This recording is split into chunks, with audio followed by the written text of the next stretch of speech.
about letters to going ahead and implementing it with high levels of success.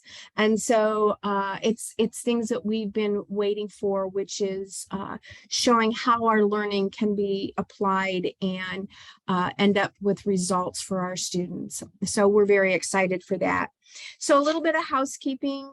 Can you go back, Jackie, just a little bit? Keep going. There, one more. There we go. So what I need you all to do is with your phone, go ahead and click on the QR code, and we will need you to sign in electronically today. It's just a quick sign in.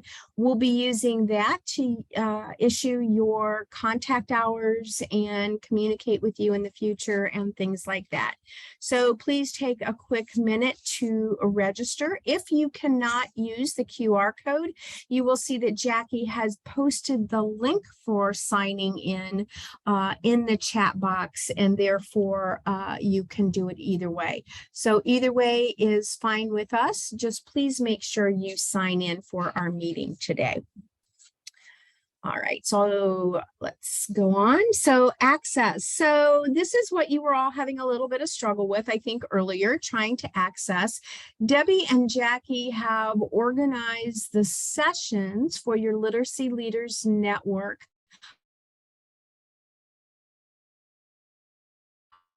Right there, the screenshot shows you that there will be a column for every meeting that is going to be occurring this year, and all the resources and all the tools and all the communications and things like that will be posted on this Padlet.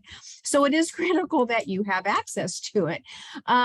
So hopefully now you can all get on the Padlet and you'll be able to see things that way. We would kind of encourage you to bookmark your Padlet so you can reach it easily throughout the coming year, and because that is going to be the main area you're going to find all of your tools and resources. All right. We are recording this. As you can see, the reason we're recording this is because we have people who are not able to join us today, but are very interested in what Danbury and Akron have to share. And this is our way of being able to meet their needs with busy schedules and things such that. So we are recording. This is our day. We're going to go ahead and a few housekeeping things we're taking care of. We'll turn it over to Akron, take a quick wiggle break, and then come back and hear Danbury's journey. And then what I'm going to encourage you to do is, as you hear or as you think of a question, as you hear a comment that makes you want to think about something or ask a question, feel free to jot it down in the chat box as you think of it. But we are going to hold all questions till the end. And then that way we can kind of answer the questions in a very connected, aligned way. So don't lose your thought, put it in the chat box, but don't feel that we're ignoring you. We're just going to do it all at one time. So as I said to you before, I'm Lynn McCann, the Director of State Support Team Region 1. Jackie is our Urban Literacy Specialist. You already know her. And Debbie is our Regional Early Literacy Specialist. And as I said, they are here. They just are not very effective communicators today. So we also have LaMonica Davis and her team from Akron. I'm going to let them introduce themselves when they are speaking. And Marissa Merck and Dan Humphrey from Danbury, I'll also have them introduce themselves when it is their time to share. So if there are no questions, I'm going to go ahead. And if I'm not mistaken, LaMonica, you're going to need to share, we're going to need to share the screen with you so you can share your PowerPoint. Is that correct? We don't have a PowerPoint. We are just going to verbally speak today. I have two teachers who are going to share information with what you are going to be hearing at this time. All right. So, LaMonica, I'm just going to turn this over to you and share. Good morning, everyone. I am LaMonica Davis. I'm the principal here at Helen Arnold CLC here in Akron, Ohio. And I have the pleasure this morning of having two of my awesome team members here with me, Mrs. Maggie Oliver. She's an intervention specialist, and our dynamic Mrs. Denise Williams, who's a first grade teacher here in Akron. The picture that you see right here will share the entire story for our entire presentation. The smiles on the students' faces that you see explains our journey.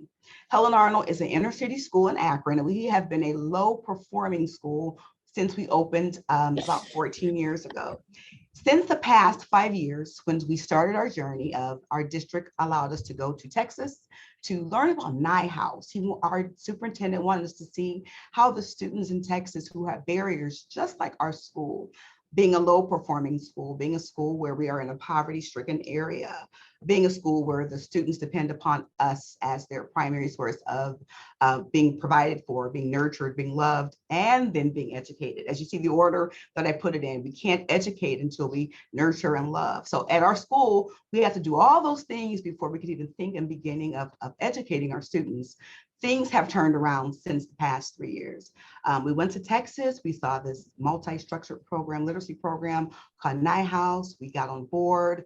We wanted to do this reading program because our kids are coming in at Helen Arnold 3 to 4, even 5 years below grade level. Meaning if you have a fifth grader, they were reading on the kindergarten level. If you have a fourth grader, they were not reading on their level. So what are we going to do differently to change what we had been doing, which was not working, to change to something that was going to work?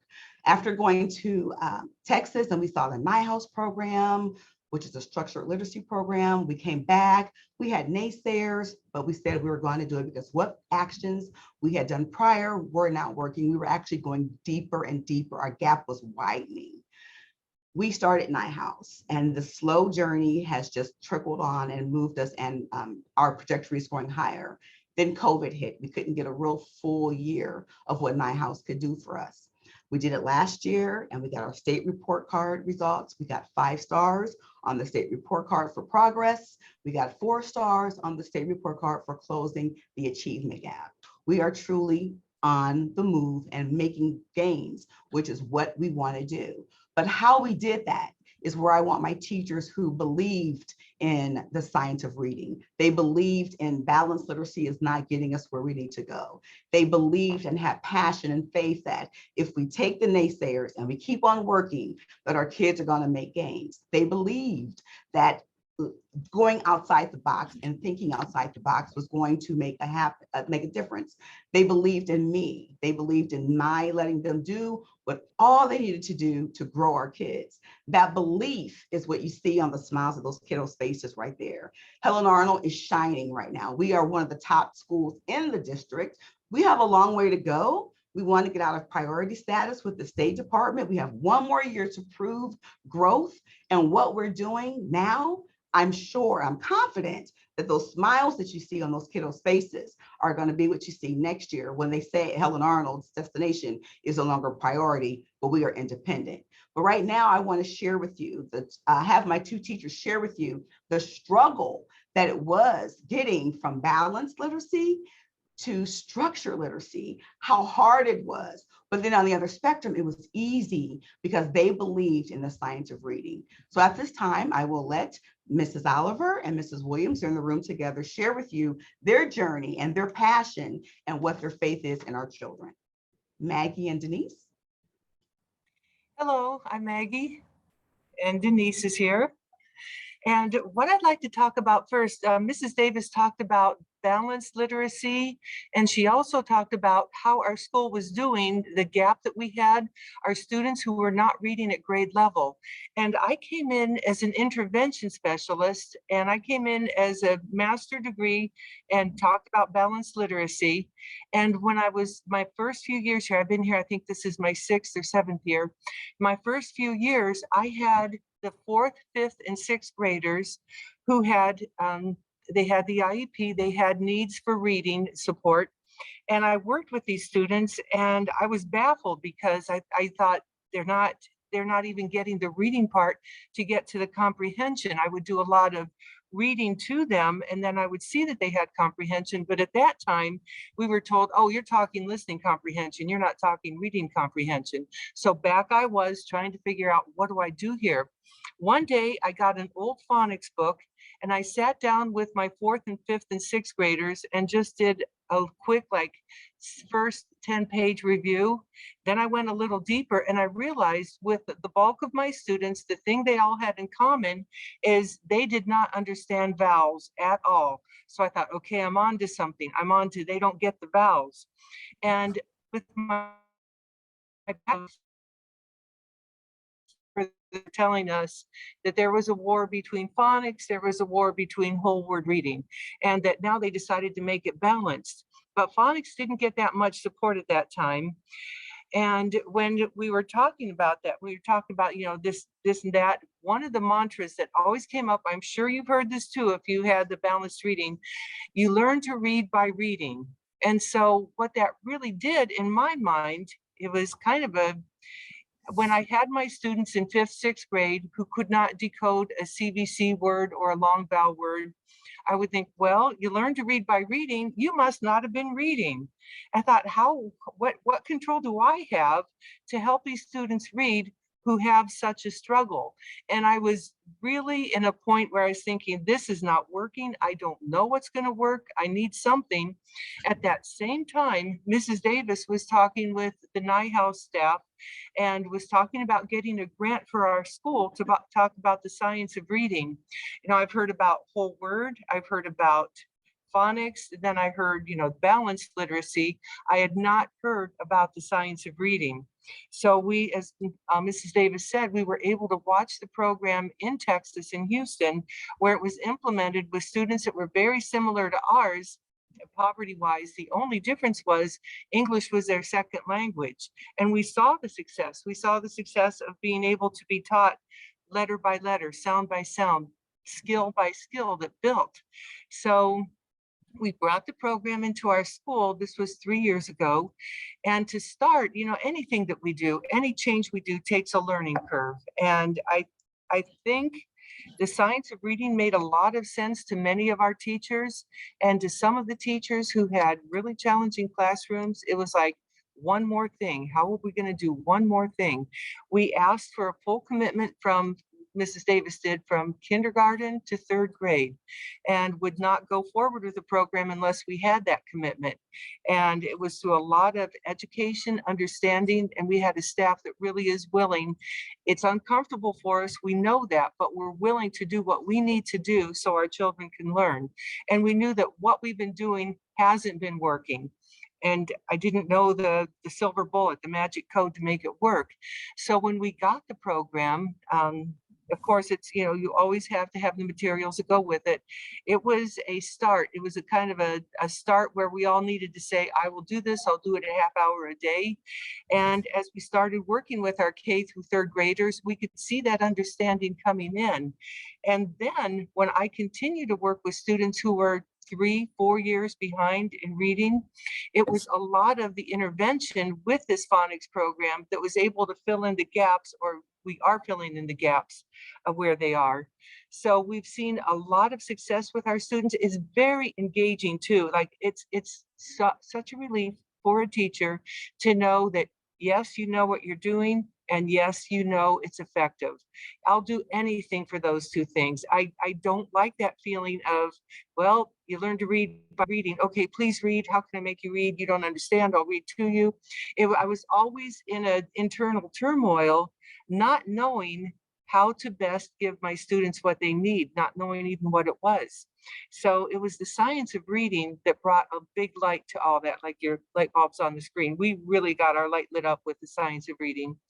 And I'm working now with all grades, K through 5, on reading is my intervention. We have, as everyone does, some staff challenges. So we're splitting the caseload best we can. And what I'm seeing recently, I was looking at the data I'm getting from my 5th graders, many who are reading at a kindergarten or 1st grade level, they are our students who didn't have the science of reading instruction, K through 3. And keep in mind, COVID was knocked us for a loop for a little bit by trying to teach things online that we do a lot with manipulatives. That for that year and a half online, that was a challenge. So it wasn't as effective as it ideally could have been, but it was much better.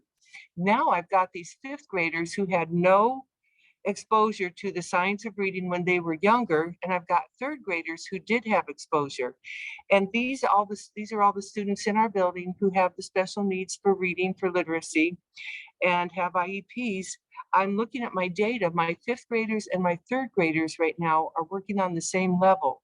My 3rd graders are higher than the 5th graders used to be. We still need to move along, but they're higher. And what the data shows us and what research shows us, if you're in 5th grade and you're not reading on grade level, you do need intervention. That intervention will take longer. What I see happening is in 3rd grade, they're moving along where they might have been in 5th grade. I have more time to give them that intervention, more time to stretch it out, to fill in those holes, to teach them how to decode and all the other skills that go along with it, the oral language, the vocabulary, the comprehension. So that's been my approach. And what my inspiration has been is Denise Williams. She may as well be one of the researchers. She is a researcher. All the nuances, all the good, a lot of classroom things, just a lot of help that I've gotten has been because Denise had the time to research it further and to share with us. So we work as a team throughout the whole building. I know I have more to say, but Denise, I don't want to take all the time.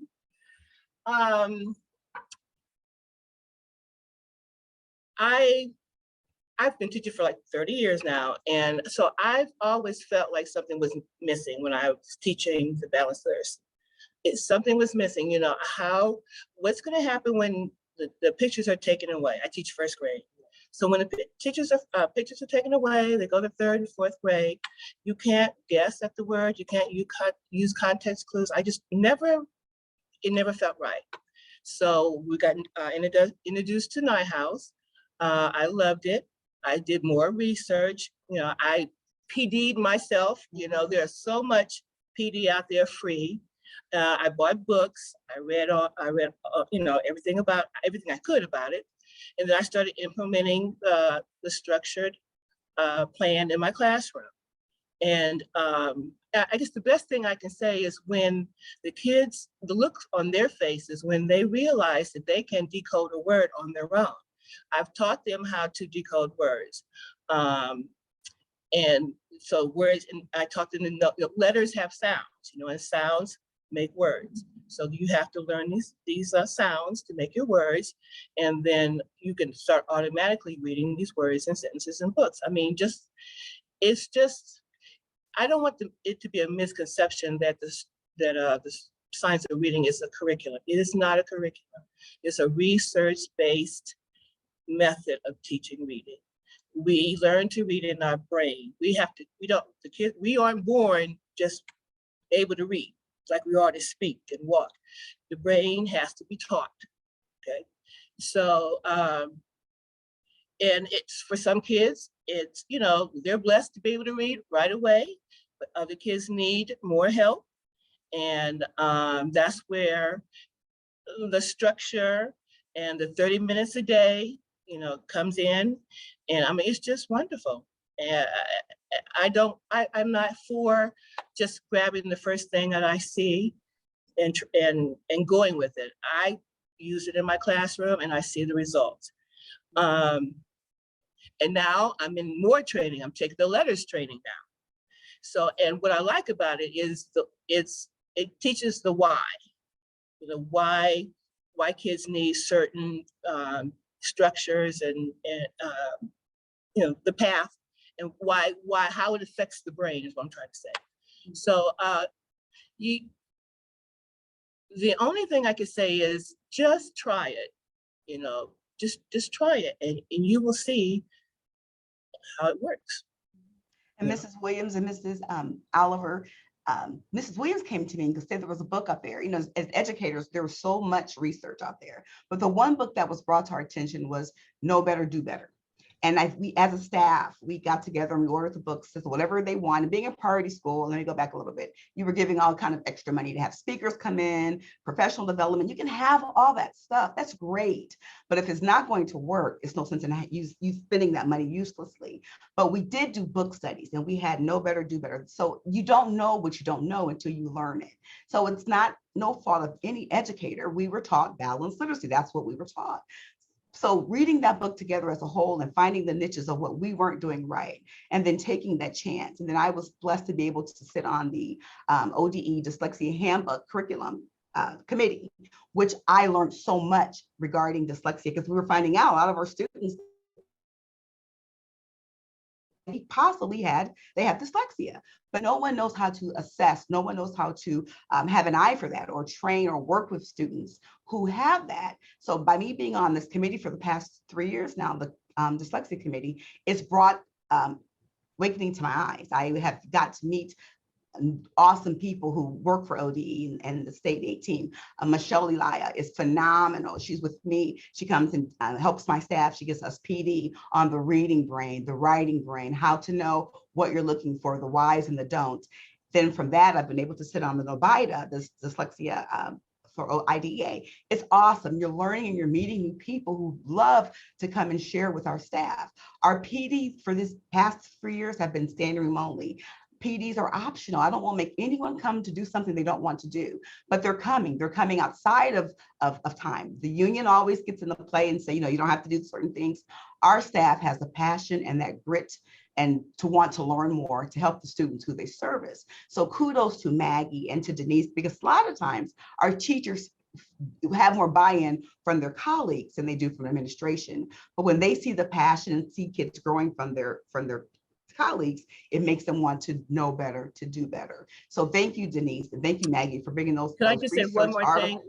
One more thing, just to add on to that, you know, it's my job to teach the foundational skills.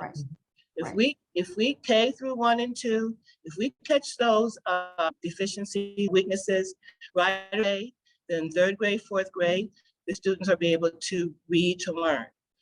Right. So I think Know Better, Do Better, I highly recommend, because it kind of matched our school. It's an easy read, and that's a good place to start. And having exposure to literacy has been another one thing that we've done in our building. We have a book vending machine in our building. So even though the state, all the schools are focusing on PBIS and they get rewards for, you know, when they do things right, we give out books. Exposure.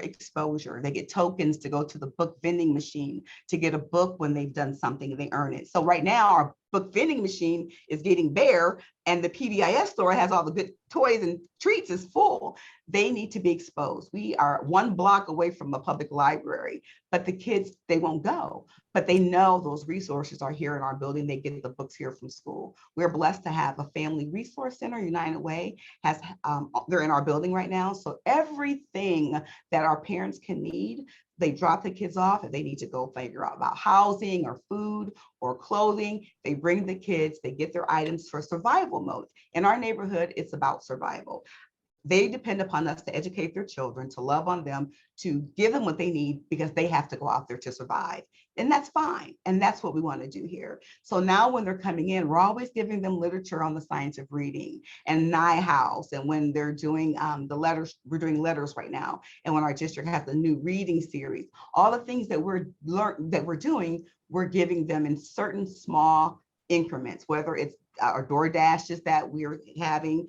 Friday, our whole staff walked the neighborhood, passed out literature about what Helen Arnold has to offer, knowing that they know they can come to us for safety and that their kids are safe is what's important. We do NIHouse and structural literacy programs for parent cafes. We're blessed to have a once a month family night where the families come in, we serve them dinner while they're eating. We throw in there stuff about the science of reading, about NIHouse, educating them so they can be familiar with working with their students at home. NIHouse comes in every other month and they do parent workshops for us, virtual.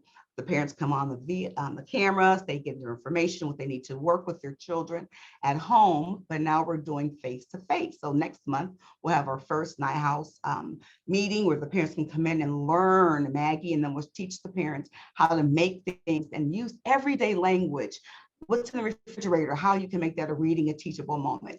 Things that parents don't want to feel intimidated or demeaned on, we're making it feel comfortable. So we sneak those educational pieces in as much as we can, but they're getting it in a nurturing and a loving environment where they're feeling safe and they're feeling that they are part of something. Once you get the parents buy-in, you got it made. They'll do anything you ask them to, as long as you make them feel that you're on the same trajectory as them. You're not higher than them, but you want them to feel that they are equal to you. They'll do anything and they'll learn more. They feel open to talk that they don't know how to read, they need help. The students are now going home and able to help their parents because they're getting that knowledge here from Helen Arnold. So when I say I'm proud of my staff, I don't need a PowerPoint to share how awesome we do. Just the verbiage, the passion from those awesome teachers who go above and beyond, despite what the union may say. It's about the kids and the parents and the communities that they serve to reach us higher. Because we all know as adults, those kids who you see on that screen right there, they're going to be taking care of us in the future. We want them to be as knowledgeable and as smart and as educated as they possibly can be, smarter than we are. So we have to make sure that that switch from balanced to structured is good and that the passion is there and the knowledge is there. So kudos to my teachers for doing an awesome job on making those faces that you see shine at Helen Arnold. May I add more? Of course. Okay, two things I was thinking of. First of all, when Denise said that she does her own PDs, which is very true, that the more, she said, the more you know the whys, the better you become as a teacher. And I found that out with one little line. It said two pieces of research came together, and I know it makes me more focused. One piece of research said, when we look at a word, we look at every single letter. Every time we're reading, we are looking at every single letter, where we think because we're so used to it, we just see it, we know it. But our brains are actually looking at every single letter. Then Shanahan, if anyone's familiar with him, Timothy Shanahan, on his weekly blog, he talked about the purpose of phonics. The one thing we want is for students to understand the workings of the alphabet. So I'm thinking we look at every single letter, and we want to know the workings of the alphabet. I work with my students, and I've been telling them, last year I started telling them, I'm not the boss in this room. They thought I was. I am not the boss. Your boss is the alphabet on the wall. That's a bigger boss. That's going to be your boss your whole life. And then when Mrs. Davis came in, she was watching one of our lessons, and I said, and I reminded my students again, who's the boss in here? It's a bigger boss than me. They all, of course, said, Mrs. Davis. I said, oh, we got a bigger boss than that. So it just helps me focus for those children to know what their focus is. You need to know every letter and every word, its relationship, how it works, the irregulars, the regulars, the patterns. It really brings it all together. And then, oh, help me, Denise. Well, and I don't want you to think this is easy. It isn't easy. It takes time. In fact, we have struggles with, third grade and up, because how are they gonna read the test? They can't read the test. Mm-hmm. And then so their struggle is, well, how do we teach Night House when we have to prepare them for the test? And my answer is, they can't, you have to teach them, the structure way until they're ready. It is what it is. Until Night House kind of goes up through the grade levels, you have to teach them from where they are. If they need those strategies on how to decode words, then you have to teach it to them. Because you can't pass the test if you can't read it. So it's a struggle, but they're getting it. And another thing I like about the structured literacy, it doesn't just do decoding, it really does set the child up to be literate for life. Right. There's a lot, like it's additional vocabulary, oral language, and there's a stretch that goes on. If you can think it, you can say it. If you can say it, you can write it, you can read it. So, we want to bring saying, this is the old-fashioned phonics, decode. They may not have enough exposure to a full vocabulary as maybe other students do, other students in a different SES level. So they come to us, like Mrs. Davis said, we'll have a parent night and we'll say, explain what's in the refrigerator. They will have, we have times where they compare the birds to the dogs, what's same, what's different, or, you know, talk about when I am sick and when I am hurt. Who takes care of you when you're sick? What's the difference being sick and hurt? What's the relationship between a Band-Aid and a cut, a doctor and a hospital? So we're always helping them think, use, expand their vocabulary, expand their thinking. And one of the things that made me feel really good about more research is that your brain, as Denise was saying, our brains were not built to read, they were built to listen and speak. So we're borrowing all the parts of our brain for listening and speaking for learning how to read. And 5% of the population might struggle with that. And that's, you know, what we work with along with others. But as our students are learning, like they are learning all the aspects of critical thinking, of how to express themselves, it's just a program that's well worthwhile, you know, to have our students thinking all the time. You know, and we start taking these things, like we'll do something simple like rhymes. There's one thing, hey, cat, Matt, those words rhyme. What words rhyme? Well, that's a little thing. We're walking down the hall and I'll say, stay quiet or stay close at the most or whatever. If I say two words like, oh, there's a bee on my knee, in the middle of not teaching, I'll just say, hey, bee, knee, those words rhyme. What words rhyme? We start incorporating what we're doing. You know, I was teaching, we were doing a writing lesson on the comparison of TikTok with the older students, TikTok and YouTube. Well, as we were writing down the same, different, what's in the middle, as we're comparing, I would say, okay, you said that YouTube is losing. Oh, ing, suffix ing, that means it's happening right now. We can always be throwing in those pieces to just keep confirming to the students what they're learning, how it works in real life. And having a vision, a culture is set in our building. If you walk in our building, I'm not trying to brag on our building, but yes, I am. If you walk in our building, you can tell our culture. You can tell that everyone's on the same mission. The cultures are aligned to the children.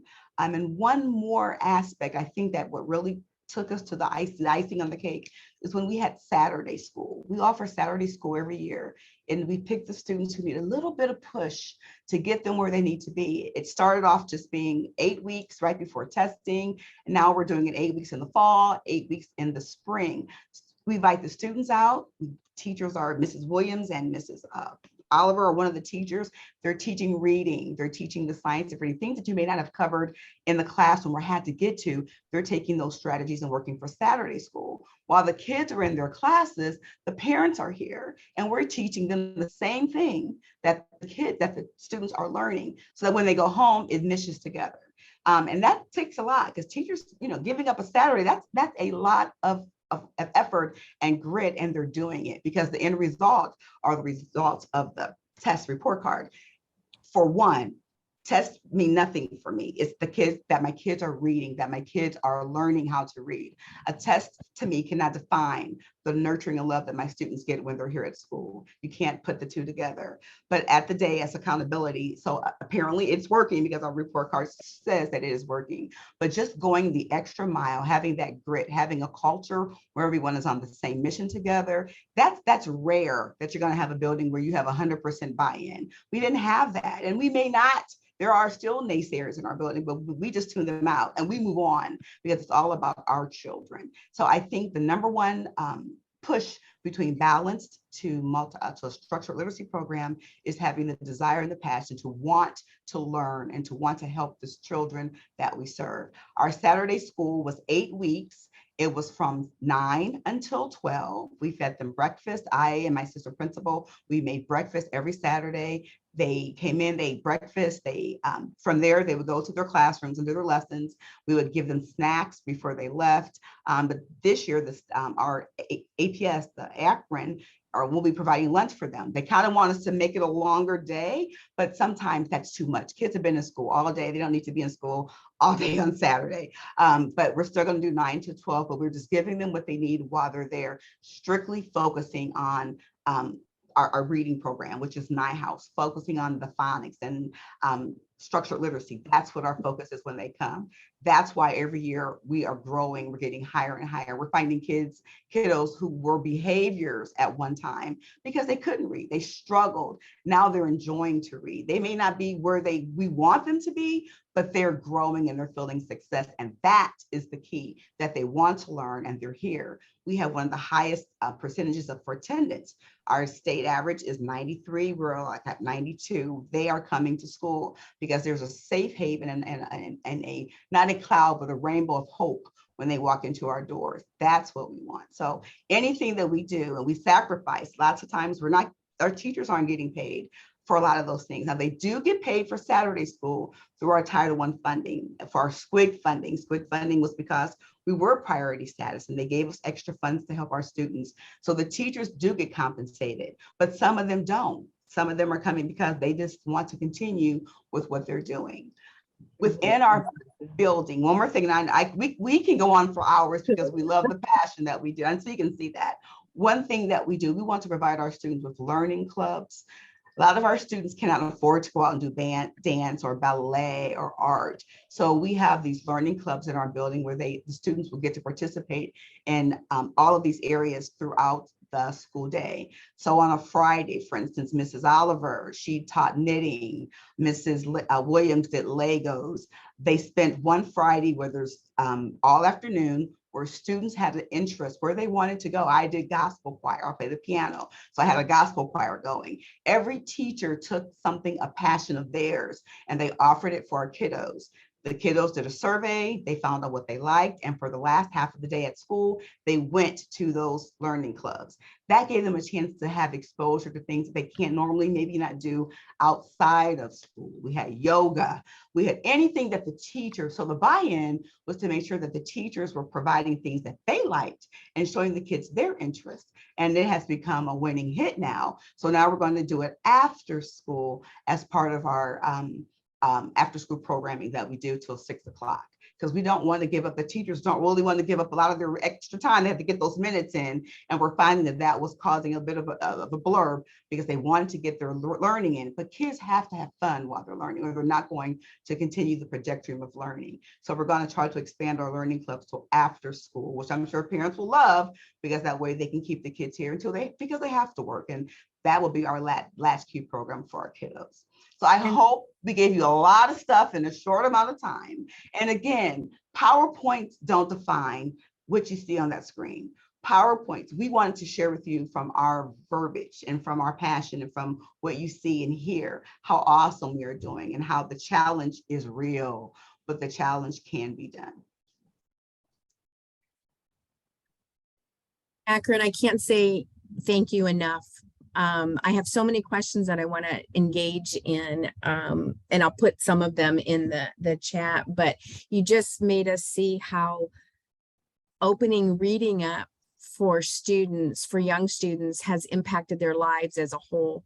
So their behavior, their engagement, their vocabulary. I mean, one small step, which I'm sure you did not think it was small, but I mean, initially, the one time that Mrs. Oliver, Mrs. Williams goes, I don't know what I'm doing with this child, that moment of vulnerability just opened up a world for every single student in your building. And I thank you for being willing to share that with all of us. So don't go anywhere, because the questions are coming in already. So thank you. All right, so I do believe on your schedule you have a couple minutes of a wiggle break. We're going to go ahead, and I'm just checking my watch. It's 9:42. Come back at let's come back at 9:50, and we will get started with Danbury.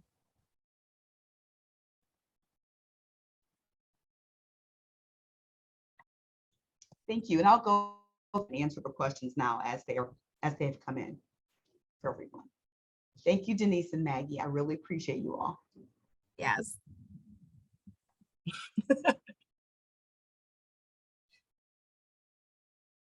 Okay, I can't see the questions. So Maggie, I have a quick question for you. You're an intervention specialist? Yes. All right. My question, and I'm going to put it in the chat, but my question is, Did you see writing, did you begin to write IEPs differently once you had a better understanding of the science of reading? Huge yes, completely huge yes. Skills that they needed. I didn't just say they're going to do comprehension, they're going to write a paragraph essay. I started honing in specifically on what they needed, and now I'm doing K through 5. I love this question. So like with fifth graders, fourth and fifth graders, there was kind of this cloud around us that when they're this age, you don't do decoding anymore. Well, I do decoding now. And sometimes I'll call, even with my, I'll put a decoding goal in, but as I know what they need, as I assess them, I'll put in decoding goals or vocabulary goals, or like even with writing, how they can express themselves, because reading is a listening skill, writing is an expressive skill, reading, talking, all that is so much expressive, receptive, it all comes together. With my third, fourth, and fifth graders this year, I'm doing the same work I am with remedial with some kindergartners. I don't call it phonics though, I call it word work. I just want to call it something that's going to work for them. So we do our word work every day. And one of my fifth grade students says, "Isn't this what littler kids do?" I said, "Oh no, this is much more complicated." I said, "You got this extra bar." What they're doing is decoding and then spelling as they decode. So knowing that that's, I know precisely now, because of the structure of literacy, what builds on what. Like a lot of students who have the difficulty with reading have that phonemic awareness. It just doesn't, they just literally, truly don't hear the sounds. So you have to find what do you call it, multi-sensory ways to get those sounds to them. So their IEP is going to look different from the kid who is hyperlexic but doesn't have any comprehension. Yes, I love the science of reading because it's something you can count on. It's something that works. It builds on the skills, and I know exactly what to attack when I need to make a better reader out of our students, or when I want my students to gain knowledge and confidence. So I'm going to ask that question in the chat box, so you have to repeat yourself for the whole group. But I think what I'm noticing here in Region 1 is our IEPs are pretty much about comprehension, right? Comprehension. And I giggled when you started your conversation with every IEP I saw had a comprehension goal. And Yeah. I mean, so I was just That's my problem. How are they going to comprehend if they can't decode? right, exactly. It begins with decoding. It really does. And something we learned with the science of reading, listening comprehension is using the same part of your brain as reading comprehension. So I'm not wasting my time to read and then to have my students comprehend if they're not able at that point, at that time, to read. So a lot I of want you this, to repeat that okay, when everybody comes, because I think that's so critical, because those IEPs people look at as law, but it's what the student needs to be successful. love it. Now we know it. Okay, I'm sorry, I'm going to make you repeat it, but I'm going to ask you to do so. It's not painful for me at all. It's what we do every day. Yeah, and I'd love, if that's what people need to hear, I'd love it. Yeah, my IEP changed since I understood science of reading, and even from the first year to the third. Understand how it all fits together and how to assess so that I can find out what that student knows. If they've got rhyming down, I'm not touching it again. But if they cannot hear, like if they cannot put together two concepts and the vowel combinations, that's where my work is going to go. It's like Mrs. Williams said, you got to teach them where they're at, right? Yeah, So, yeah. And the great thing about it, I can put a student with Maggie who does not have an IEP, but still has the same type of issues. So, so what she's teaching an IEP kid, so it doesn't, and most likely works all the way around. Yeah, and your student who's not quite up to speed yet could possibly in the future need an IEP, or might just need a little boost. Right. And we don't know, so we'll just do what we can. Yeah. But I truly believe if we catch it, if we catch it early, then Right. they'll be fine. Right. And Maggie works with all students, not just the ones who have IEPs. If a teacher, something is wrong and she detects an issue of concern, Maggie will pull that student and work with them despite that they have an IEP or not. So we service all kids. And then our teachers in grades 3, 4, and 5, they use NIHOUSE as an intervention piece. So everyone is getting some dosage of our structural literacy program. Our tutors too, Mrs. Davis, our tutors have the phonics program that they work with kids who, like, I'll work tier 3. Our tutors will shore up tier 2 kids who aren't quite where they need to be, but just need a little more help. So our tutors also focus on the phonics and the science of reading. Right. It's a real nice setup. It was at the University of Virginia reading program. That's 30-minute block of phonics that their tutors are giving. So everyone is working with a program that is aligned to the science of reading and structured literacy. It all has to be aligned together, or it's just not going to work. You can't have one program that's balanced, and that's not everything that we do. It meshes the mission of what we want for our kids. I think I made that comment earlier.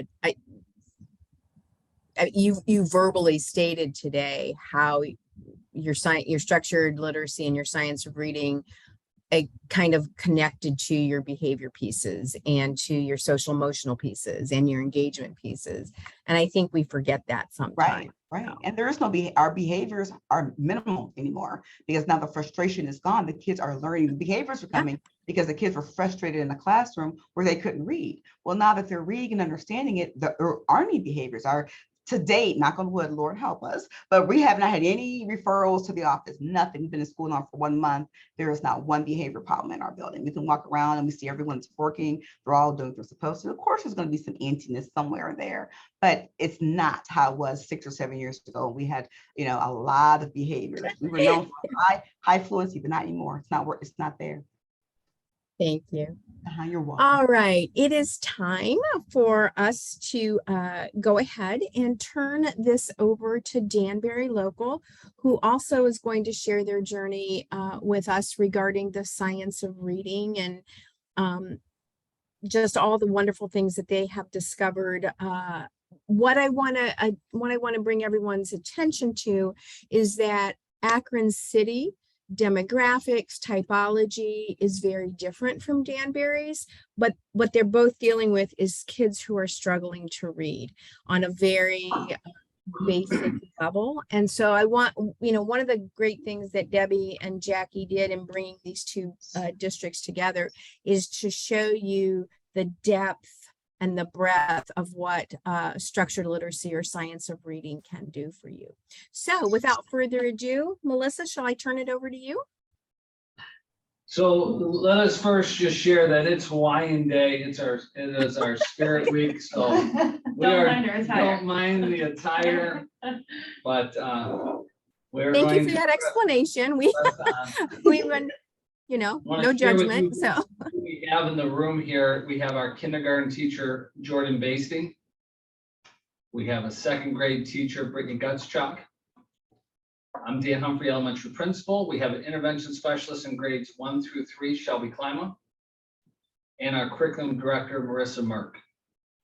So each of us will share part of our learning journey that we went through last year. Just want to kind of start by also congratulating LaMonica and her team in Akron.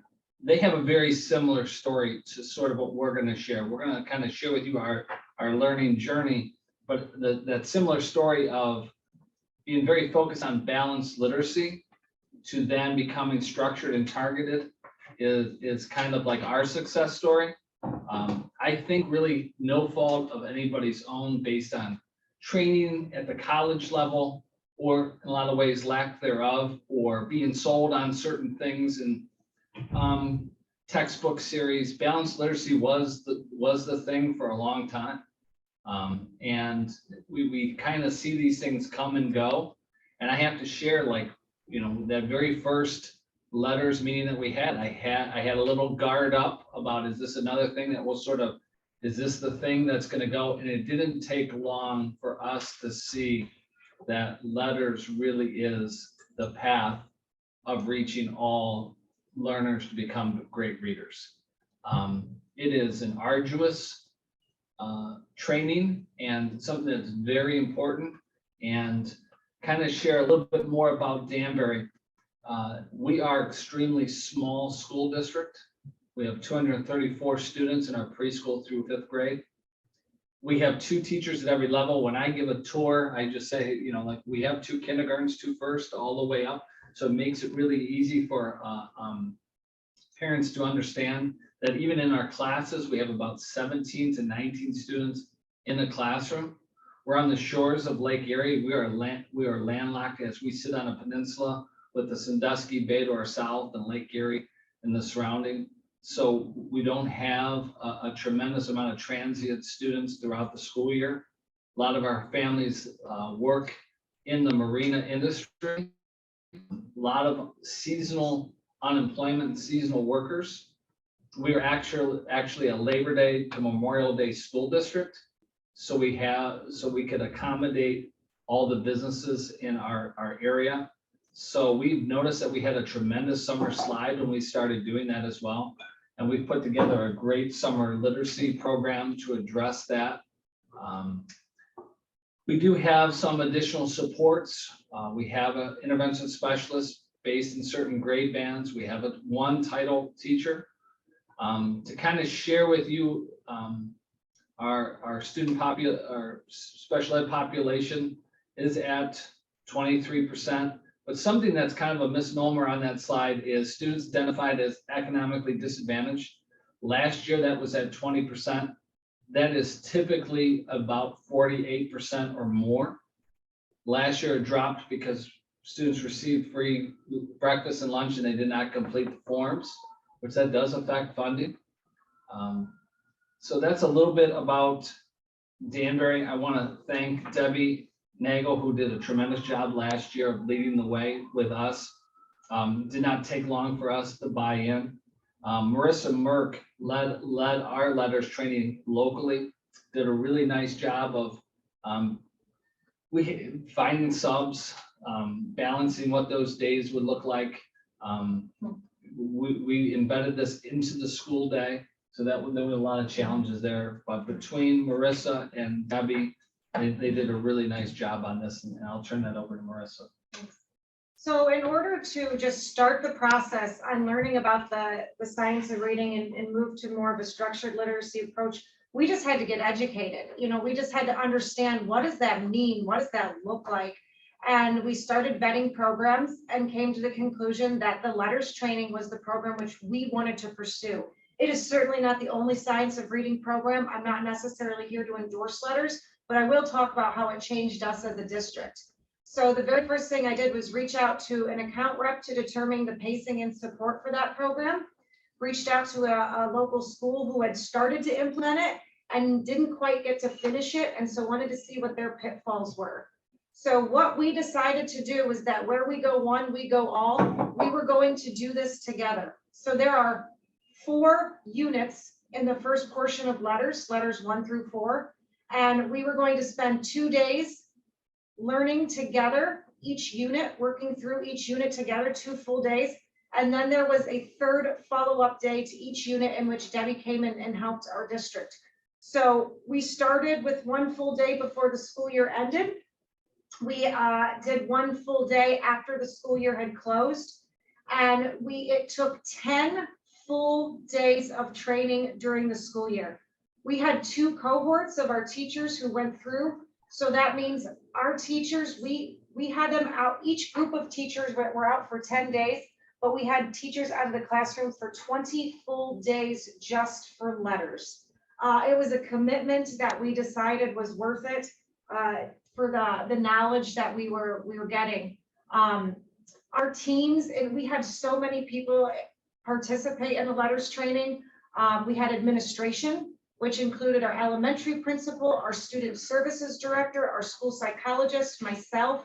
We had our support services participate, including our speech language pathologist and our title instructor.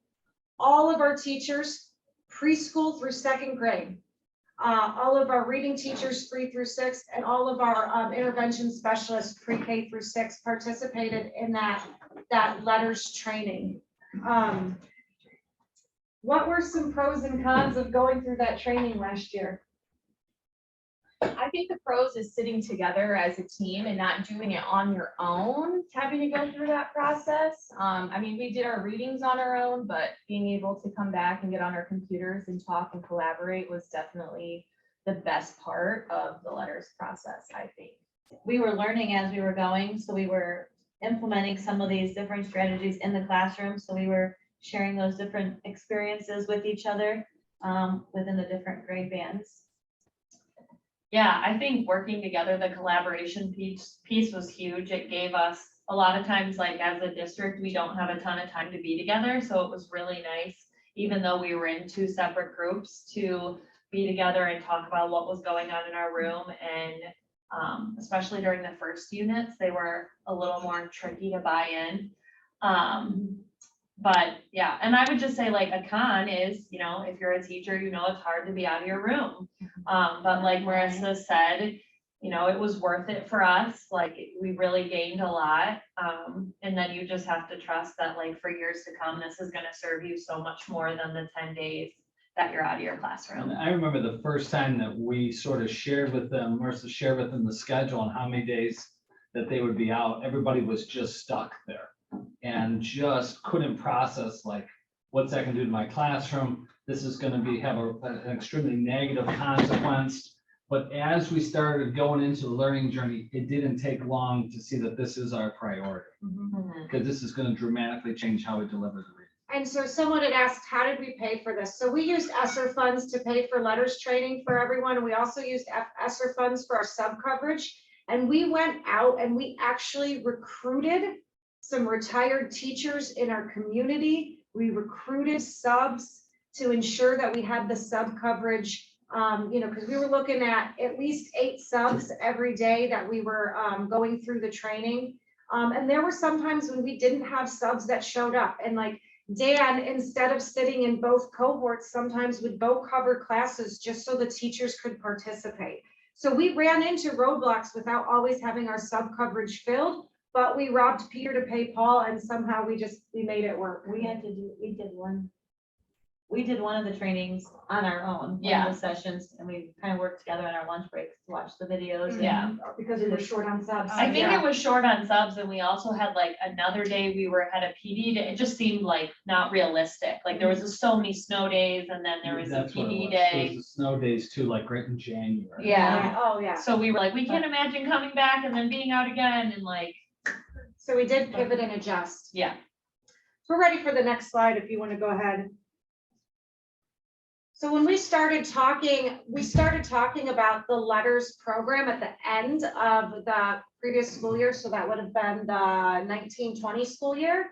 And Jordan, you want to start talking about what that process looks like for you guys prior to us even starting the training? Yeah, so I think once we all knew that this is something that we were committed to as teachers, you think about, okay, we're going to be out of our rooms. This is going to be a big part of our day-to-day now. We all kind of started digging in a little bit more, researching. We were all kind of chit-chatting over the summer about sound walls. And like, I know that there were blogs and different like videos that were coming out, and we were all just kind of like figuring out how it affect us. And like we said, developing our own why, like how will this affect us individually in our classrooms? And then just kind of getting an idea of, you know, what we were in for and how it was gonna impact us in a good way.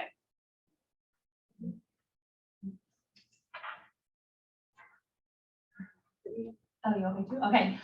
So this, we were just kind of talking about where were we before as a district. We were kind of the same. We were doing that balanced literacy approach. And one thing that I really wanted to say, and Debbie said it at one of our first trainings, like I will say specifically for me, you know, it was hard in the beginning where you pretty much, you kind of couldn't go through a training without feeling like, oh my gosh, I've been doing things wrong for such a long time. And I remember Debbie saying like, when you know better, you do better. And, you know, we've all bought into things like Mr. Humphrey was saying, you know, this was the big buzz this many years. So we were trying this, and then all of us have the best interest of our kids in mind. So we just had to kind of like make a switch and make a focus in a different way towards letters and the science of reading. We kind of talked about how every classroom was kind of like independently operating. There wasn't a lot of cohesion. There was a lot of inconsistency.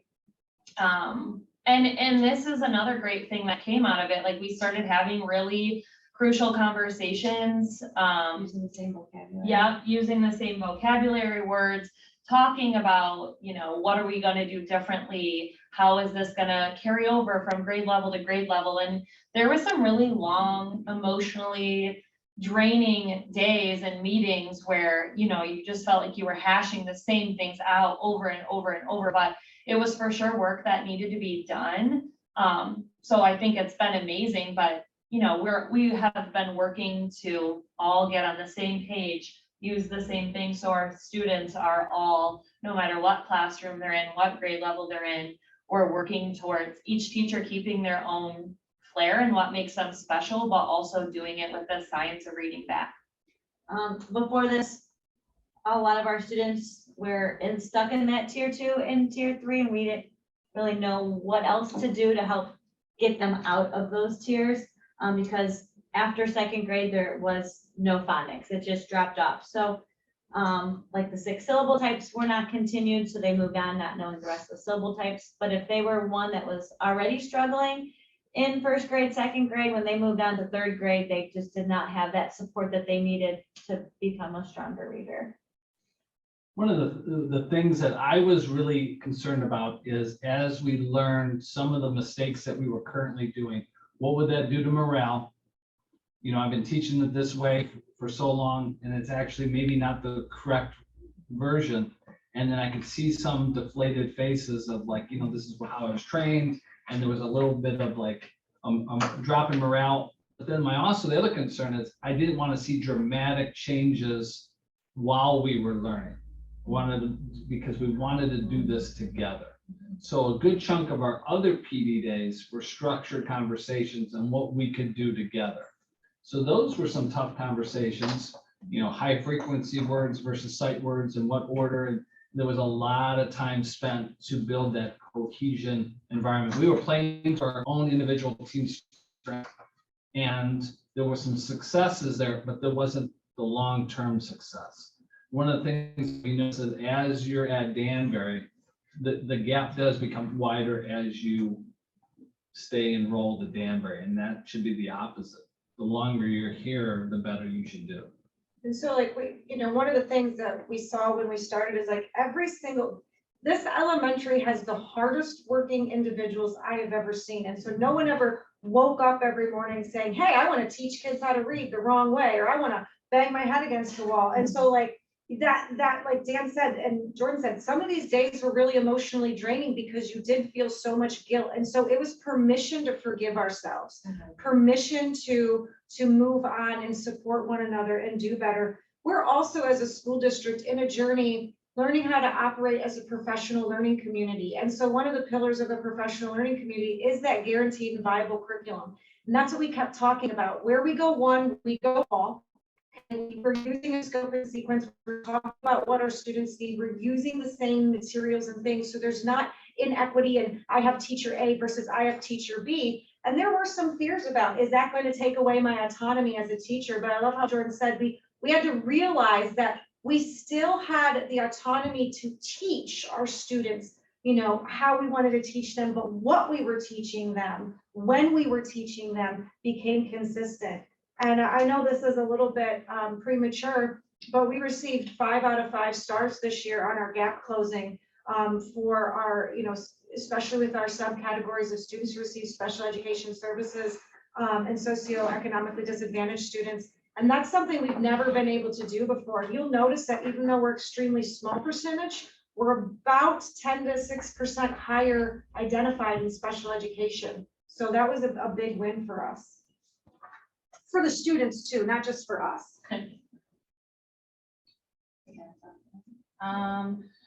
Well, I'm the special ed teacher for 1 through 3. My biggest spur of urgency was changing all of my goals to not comprehension goals, but more decoding goals. So that was literally the first thing that I did. All of my kids, all of their goals changed. And then that made me change my goals just across the board, not just in language arts. So that I saw, okay, in math, we're not going to have word problem goals anymore. We're going to go back to we don't even know our facts. So it's just changed all my goals and I think made me a way better special education teacher. And I think one of the things that we have here that is, vastly different than, let's just say, a district like Akron is, we are extremely small. And that environment also put us like in silos. We didn't have a great big picture working environment. And I think this just opportunity of being in a room, learning together in cohorts really broke down some barriers to have greater conversations. I think a greater appreciation for everything that each grade level does below them and above them, that we may not have always been fully aware of. So again, we started building more strengths, more cohesion, great long-term team environments. We have looked to adjust our schedule to create structured conversations and grade level bands. Those conversations will be, I think, kicking up a little bit more in the month of October. So I think we're excited about what we've seen growth-wise already. We did. We had a kindergarten through 12th grade master schedule overhaul that we spent 2 years preparing for, and we just implemented it at the start of this school year. And we allowed for longer blocks of instructional time in math and literacy. And we also have a separate time daily for math and literacy RTI, not together, but a separate time for math and a separate time for literacy. And so we were just kind of talking about what are some of the challenges sitting in that new schedule, what are some of the strengths of it. So we're still working through that.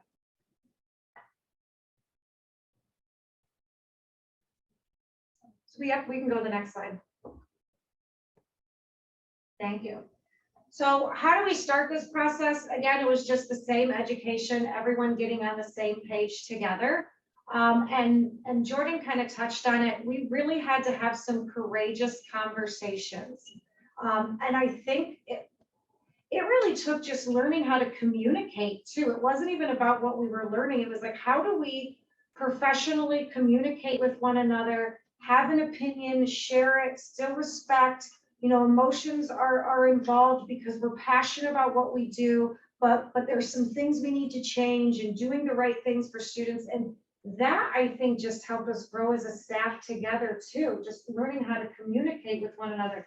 I remember going home days after letter training and being exhausted, like, whoa.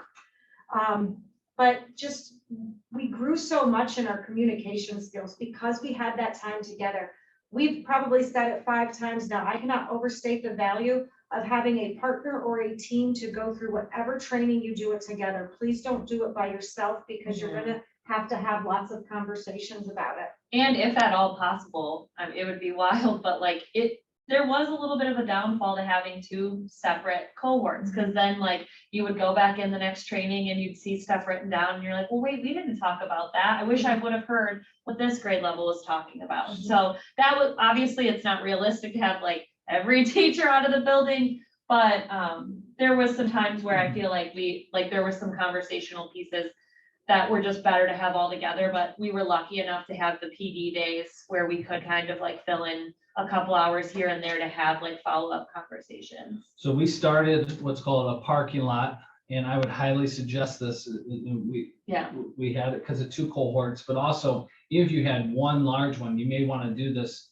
And this basically became, all right, this is an idea that we may want change. Put that on the parking lot. Let's circle back on that. So you could keep doing the letters training, but then come back to that parking lot item. At that point, we spent a great deal on that parking lot over the course of 2 PD days to kind of structure which ones were the top priorities.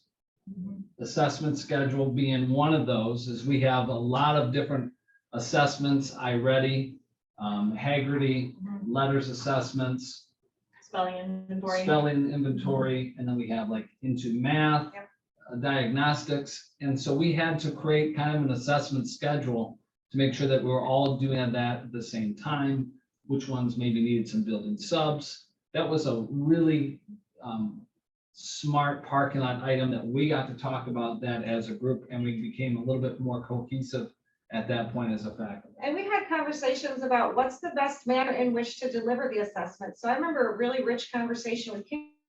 So we use Haggerty for phonemic awareness instruction, pre-K through 2nd grade.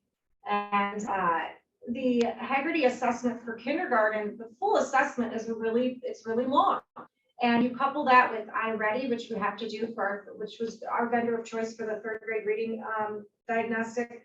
But Jordan and Natalie kind of said, hey, not all of these areas on the Haggerty assessment are applicable to what a kindergarten should know and be able to do at the beginning of the year. So out of the 9 categories, what if we took these first 3 at the beginning of the year? And then we added the next ones on at winter, and then we added the next ones on in spring, and gave ourselves permission to, kind of tweak what we saw was best for our students.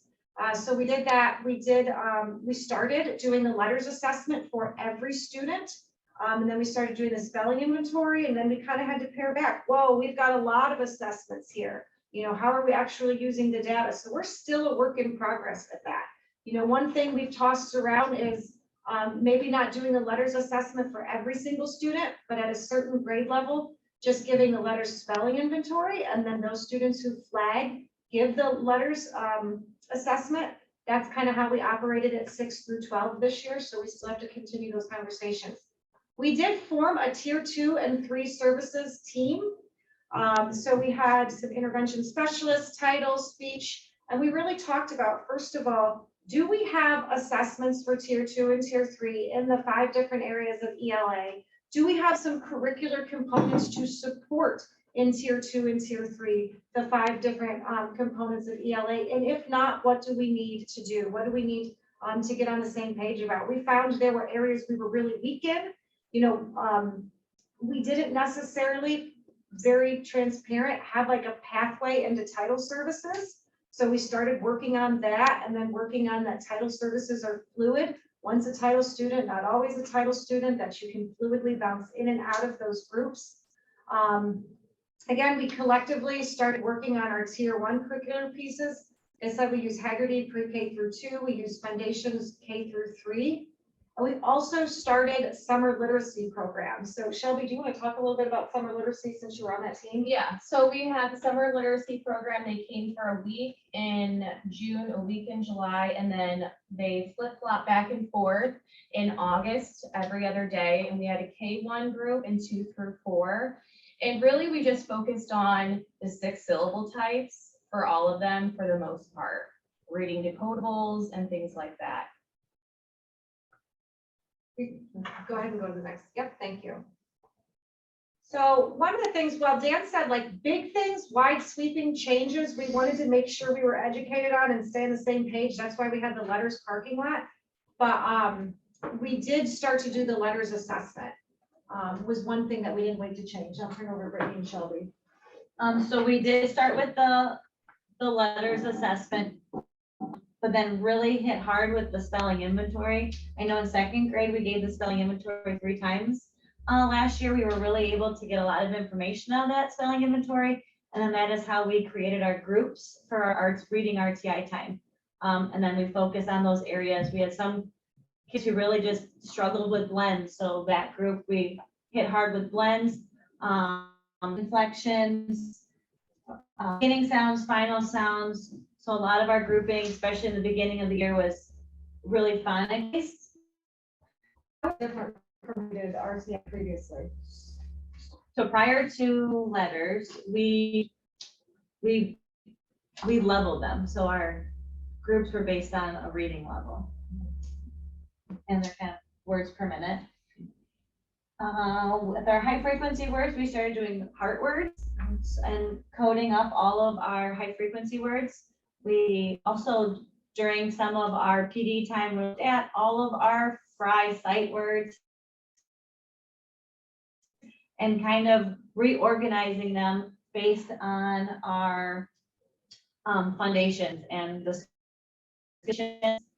as we got towards the end of letters, we also realized that the scope and sequence with letters is slightly different with our foundations. So we kind of really tore apart our foundations and filled in those gaps of areas that we were missing based off of the letter scope and sequence. And then those hard conversations kind of had to happen where we would have to ask the grade above us or below us to pick something up to kind of jumpstart those kids based off of the scope and sequence? One major thing with that specifically was like in kindergarten, we started doing digraphs way earlier. That was a product of a first grade asking us a few years ago.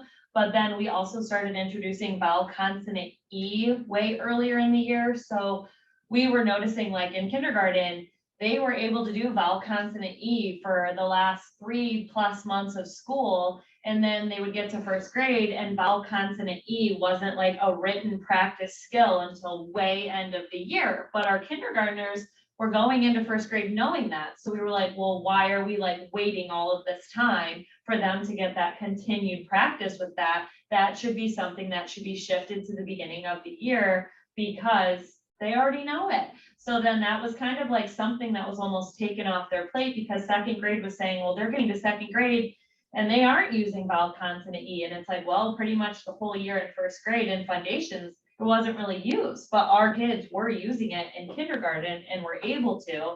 So it was just kind of like looking at the different pieces and finding out what worked for our kids and what we needed to change around. And then we really focused on the 6 syllable types.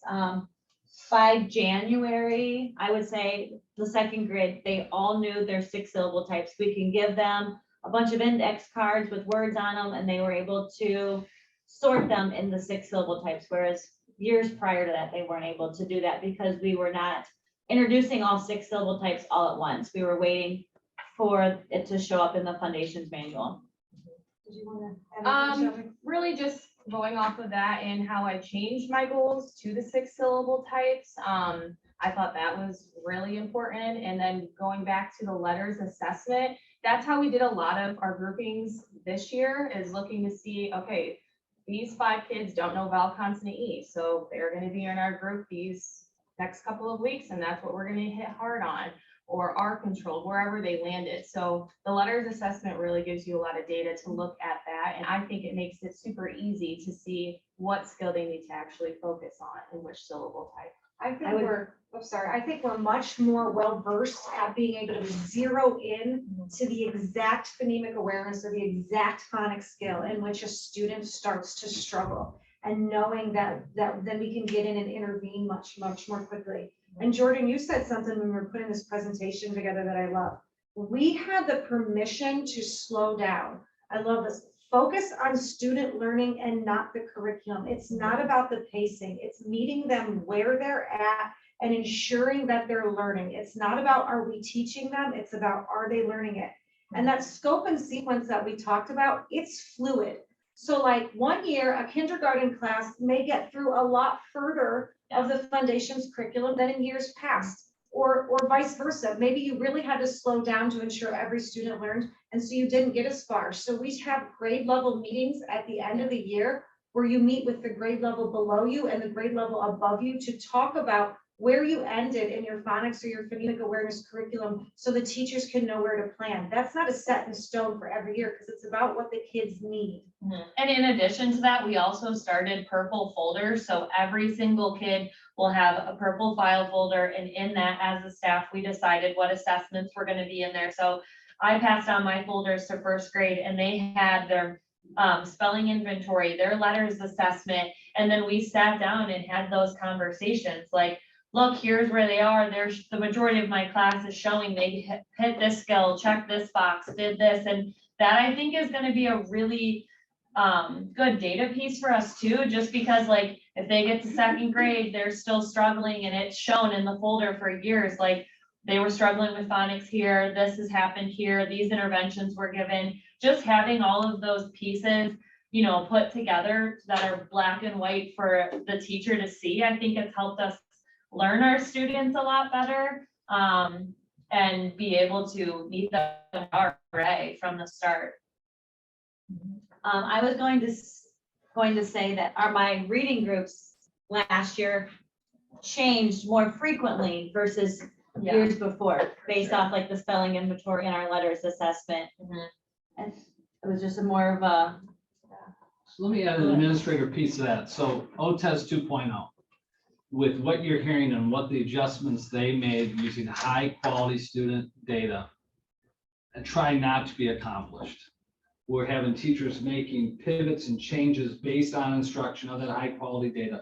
They had professional learning goals that were tied to letters and Haggerty. It really was a much more meaningful evaluation process that had better results, and they had better results in the classroom. Those groups, like our reading groups, when we're doing reading instruction, those groups, you know, are dynamic, they're not static, and our RTI groups as well, those are dynamic, they're not static. So it's really about what individual skills does a student need. So we're gonna go ahead and, Dan, you wanna talk about? So the letters parking lot, this was something kind of like butcher paper on the wall that we can added, and then we turn into a slide and to kind of show what we have accomplished, and then what were the things that we had to work on and continue to work on as we went forward. Simple things like, you know, like there was some, let's call it logistical things about access to library books or some issues there. We figured out how to make some changes. Where should we put a book room and leveling in the future with some changes that we were making to our schedule. There were some low-hanging fruit that we could fix, but simple things like which alphabet strip should we have? You know, with delineating or cursive versus letters that we'd see in print. Small little things, but then there were some larger things like mirrors in classrooms so students could see themselves making letter sounds. What if we're going to use common vocabulary based on our letters training? Let's make a list of, are we going to use sight words versus high frequency words? Give some other examples. So like the vowel consonant E was a big one. Some teachers were calling it silent, sneaky, super, magic, silent, sneaky, super-y, like, and then, you know, we kind of talked about how like, this is a skill that they know, but everyone's calling it something different. So it's like, we had to cut the cutesy, it's vowel consonant E, you know, and we talked about that makes it silent, but and then they need to know that too for syllable text, like. And that carried over with math also. We made sure that our math vocabulary was matching up, making sure that instead of saying an addition sentence, we're using the word equation. Yeah. So we really focused hard on all the vocabulary we were using across the curriculum. One of the fun things that we did is at the end of the year, we purchased some purple folders. We put all the letters and Haggerty assessments and some other assessments in there for individual kids, like a portfolio. And then we did class lists, we organized those and handed that off to the grade level above or below, and then had a structured conversation our last teacher day. So they would go into the summer knowing if that learner is going to summer literacy, some of the strengths and weaknesses, so they could kind of come in prepared from day one. You can go ahead and advance us to the next slide. So you can see our strengths, really. I can't talk enough about collaboration and communication. One of the biggest things that we've seen is special education student growth. We finally had, on a much more of a mass scale, see our special education students reach stretch growth. We had a student that hit 200%, 250% stretch growth, multiple students. It wasn't just one student. And it's students we couldn't reach previously. It's students that, you know, you just love, but we were banging our heads against the wall about why can't we get the student to grow. We did have student growth in general. We saw a major in our iReady scores. We saw a decrease in the amount of students who were 2 or more grade levels behind. That is huge. We really started talking differently about how we were going to do our services. So instead of title services being pull out or our speech services being pull out, those are push in now. You guys want to talk about our speech pathologist and what she did? Yeah, and I will say, like, we're very, very blessed to have the setup that we have. I know I was just at a training last week, and the team that I was sitting with from another school said they see their speech path like once a month. Last year, she would just come in our classroom and we would co-teach our lessons together. So I would be teaching foundations, going through our sounds. I had mirrors in my classroom, and then while we were doing this, she would be going around to each kid, not just kids who qualified for speech services, but everybody, because I teach kindergarten, so they are still all working on learning to form their sounds. And even this year, and now I think all of us, even without our speech path, like, we are being so explicit in the way that we are talking about where is your tongue, how are your mouths, like, is your voice on or off? And that all goes with the sound wall as well. But even now, throughout my entire day, you know, I'm like a mini speech path, you know, Yeah. because she has given us the tools, which she said, that's my main goal is like, I want you guys to be able to help. I don't want you to wait for me to come in and pull them out. Like, 20 I minutes want a you to week. do it now, Yeah. you know? So it's been a huge game changer. Like I said, our kids at the end of kindergarten last year were writing digraphs with vowel consonant E, blends with vowel consonant E. We were learning long vowel patterns, and I truly attribute a lot of that success to just having that extra support, correcting sounds immediately, having another set of hands in the classroom. And so It's a game changer. in second grade, last year she was pushing in once, this year she's pushing in twice. And we're really focusing on those syllable types even early on in the year. We're doing a lot of getting up and moving. Whether they're holding a sound card, a letter card, and spelling out those words. Yeah. She's just been separating great at syllable teaching types. us. Yeah. She's just going down the hall and a kid saying a sound wrong. I'm like, okay, say it like this. Look Yeah. where your tongue Put is. your tongue, Yeah. So, I mean, it's not just during classroom instruction, it's all day, every day. But And I'm a she didn't keep her expertise to herself. No. She She shared shared, it with yes. you guys and she leveraged, you know, and so now we all get to become experts and that's huge. It's been a game changer. Yeah. We kind of, you know, education has set us up for decades to be these one-room houses within our classroom. And we operate in isolation and we are really starting to see the beauty of what happens when we share because we are all experts in something and we can't be experts in everything. So when we leverage our expertise with one another, we're really, really growing. And I'm a big like multi-sensory person, especially with kindergarten, like I have to have them up and moving, having their hands do things. And she was just like, okay, yeah, like, let's jump in. She was so open.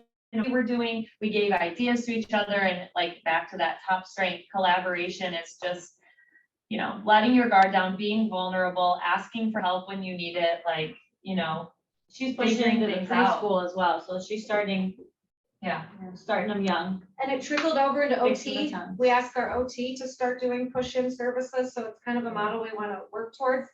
But I will go for some opportunities where we still have room for growth and improvement. We can always continue to collaborate more. We can continue to collaborate, you know, in more in continued meaningful ways. We're getting really good at meaningful assessments, but then, you know, continue using our data to plan. Opportunities include, you know, RTI, our RTI groupings, our title schedule. Something that we're working on this year is like our title instructor pulling students based on specific skill that they need instead of just, you know, the 6 kids for that classroom. So those are some things. What are some other opportunities that or areas of growth that you think we can improve in? The sound wall, everybody being trained the same way. You know, we have teachers that I use the analogy of the North personality. When they hear a great idea, they are ready to go, move, let's do it. The negative to that is sometimes we don't do it together. I'm very much a North person too. It doesn't take me long if I'm buying into it, I'm ready to go. But to send a group to sound wall training to come back to train the rest of us was very important and again, together. Yeah, and I'm on that team and like, I'll just speak honestly, when we had our meeting with Marissa and she was like, okay, now you're gonna go train the teachers and we're gonna see like, what are we doing and what are our 4 questions for our PLC? And it feels a little like, oh, you know, you don't wanna ruffle any feathers. You don't wanna make it feel like you're telling someone else what to do in their classroom. But, you know, those go back to all of our like courageous conversations about like, we know better, we do better. This is the shift we're making. And as a team, we all are wanting this because we want what's best for our students. So if you go ahead to the next slide on what are we currently working on, that's the fourth bullet point. We really wanted to continue our conversation, our training, and I wanted every person to be a leader, every person to have an area of expertise. So there were a lot of literacy PD literacy PD that was offered at the beginning of the year. We ensured that every single teacher who taught reading kindergarten through 2nd grade went to one of these trainings, and they went in a team typically, And then their responsibility was to come back and share their learning, again, leverage their expertise with the group. Some other things that we're doing is we're going to get our literacy team up and running again. We're going to review our literacy plan as a district. We have a kindergarten through 5th grade curriculum selection coming up. We're going to do letters 5 through 8. We're not stopping. We are putting our middle school and high school teachers, so English teachers and intervention specialists, through the letters 1 through 4 training. I have to be really honest, I was short-sighted. I had only slotted our middle school and high school intervention specialists to go through that letters training. The 6th, 7th, and 8th and high school English teachers come to me and say, hey, we want trains too. We are really just starting a dedicated time for RTI in middle school and high school, and continuing with some strong tier 1 supports in RTI. Oh, and thank you. Our paraprofessionals are doing para reading this year. So all of our paraprofessionals in the district are doing para reading on our PD days, kindergarten through 12th grade. And I will just share, like, I agree, like, test scores don't define a student. It's one way for us to measure growth. We've talked a lot about what we can do, what we've done, but our passion for literacy comes from, like, our goal is that when every kid leaves Danbury local schools, they are equipped with the tools to pursue whatever opportunity they want, and they're not hindered by inabilities. So reading is one of those tools that's going to unlock their potential to pursue whatever they want to pursue.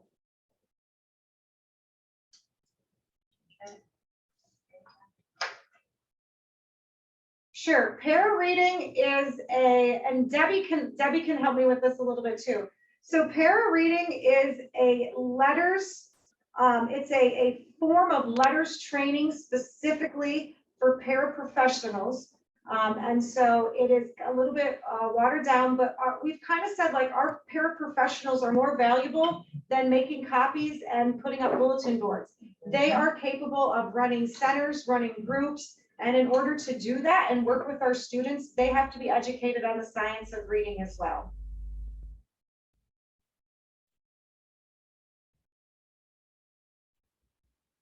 Danbury, what you presented has been absolutely amazing. Do you have additional comments, or can we go ahead and start taking some questions for everybody? I think we're good. Thank you so very much. I was so impressed with hearing that the scores,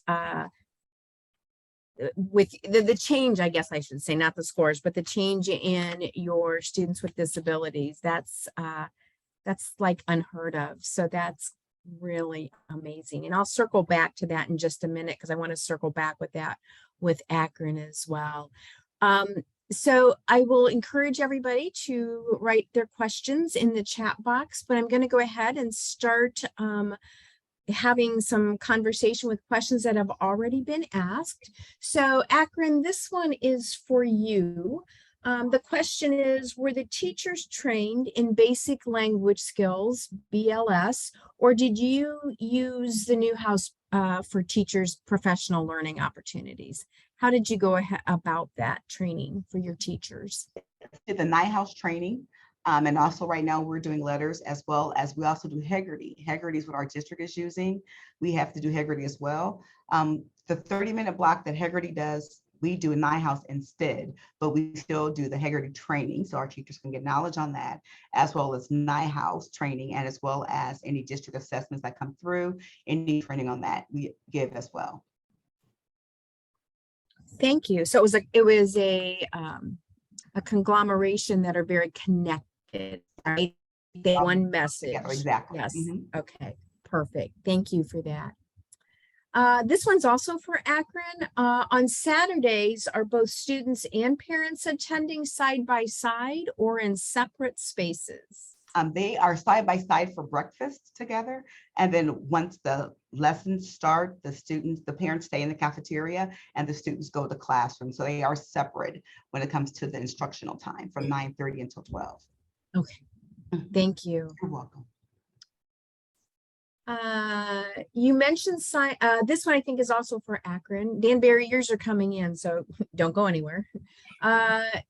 You mentioned science of reading is not a curriculum, but it sounds like you do rely on using a comprehensive program such as NIHouse. What do you do to supplement when the program does not meet the needs of your learners? So when NIHouse isn't enough, what do you do? Well, we still have Heggerty, which is what our Okay. teacher is doing. We also have the new curriculum that we're doing, HML and Wonders that to that. I can add to that as far as intervention goes. A lot of times, my students I'm working with didn't get it the first time, the second, or the third time.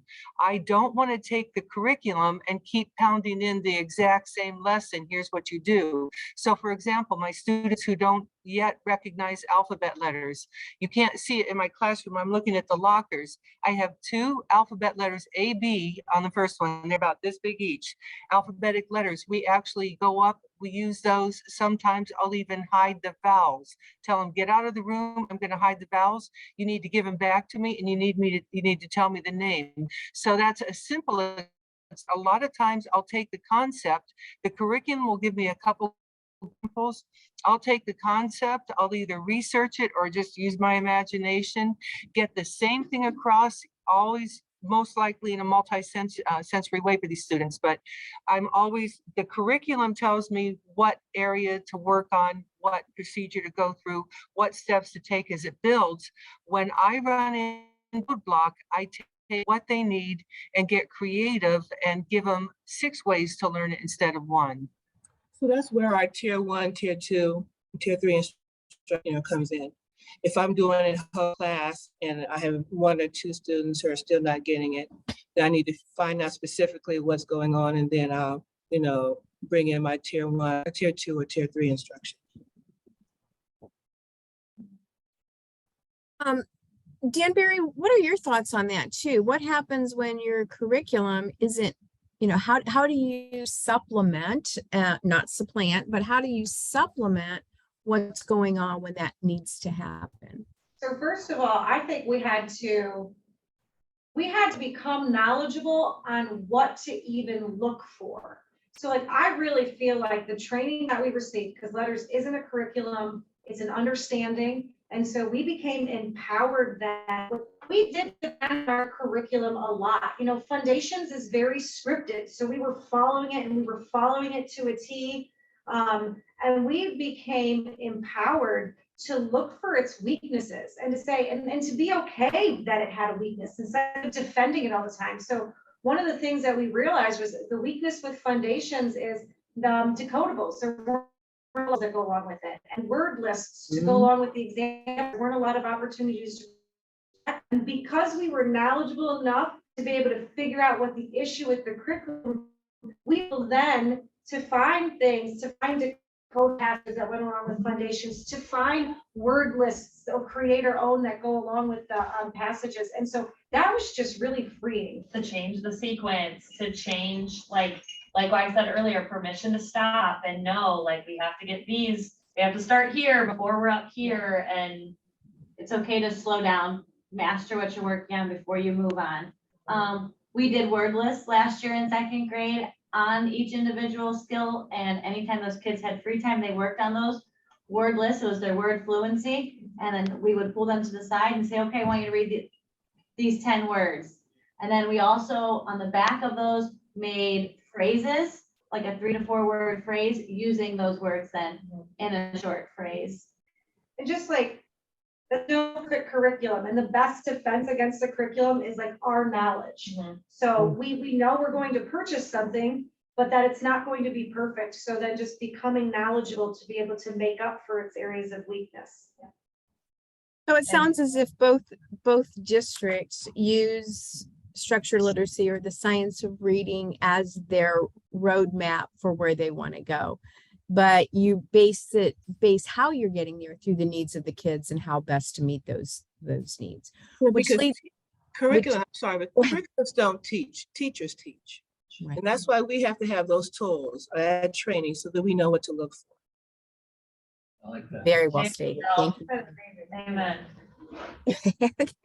Yeah, you two aren't disagreeing with each other at all. This is so one question I would like to ask both of you.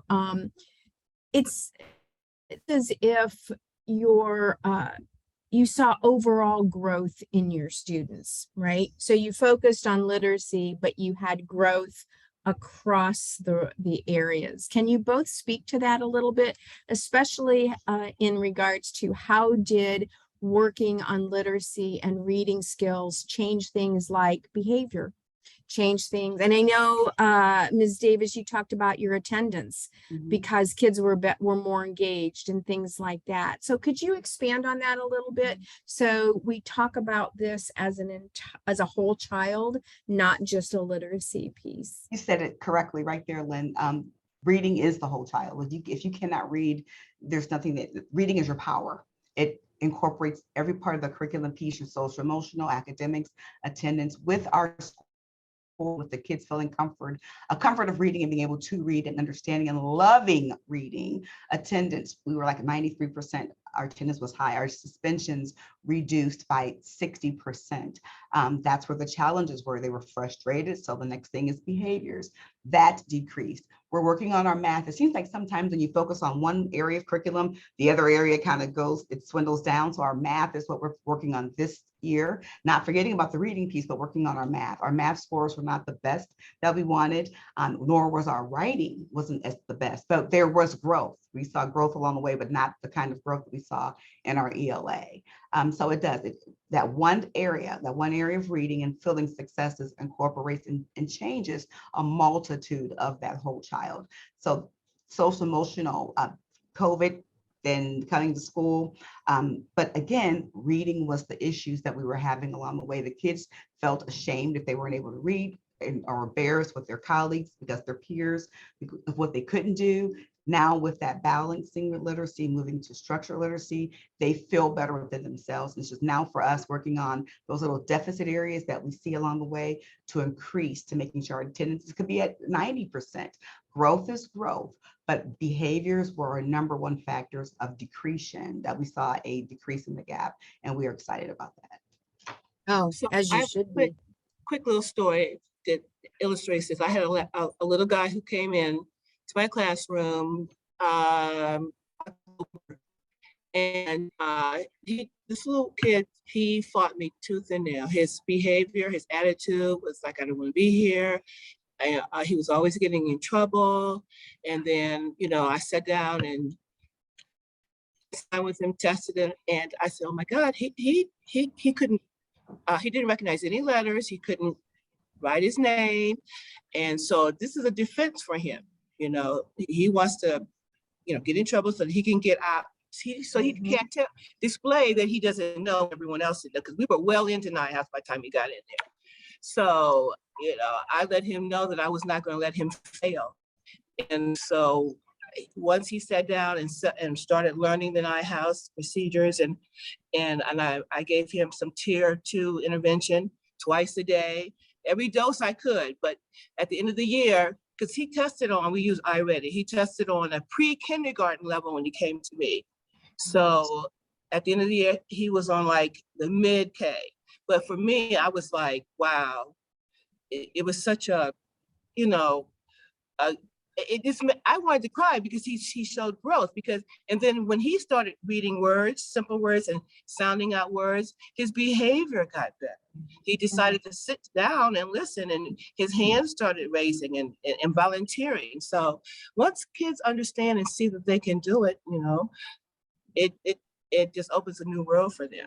And also, I think what we're so blessed to have with Denise and other teachers here, she cares. So when you care, then you start those actions. I don't want you to fail. I loved it when you said that.